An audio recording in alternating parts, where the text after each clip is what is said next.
Hello friends, welcome back to the new video. In this video guys, I am going to show you guys how can you set your app driver mode setting in your Redmi phone device. Guys, you can see guys, you cannot scroll it. When you scroll it, so guys you can see this Google app open, and guys you want to set your app driver mode guys. When you scroll it, so guys you can see your all icon. So guys, how can you set it? In this video guys, I am going to show you.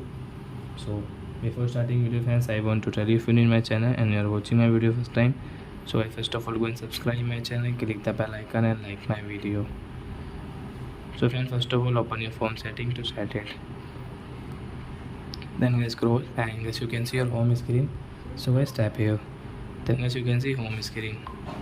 And you can see with app driver. So guys we will click here. And guys come back. So you can see.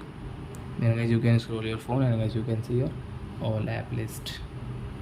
So I hope friends you have understood how to set app driver mode setting in our Redmi phone. So that's it guys, thanks for watching. Now we will meet on next video with new topic.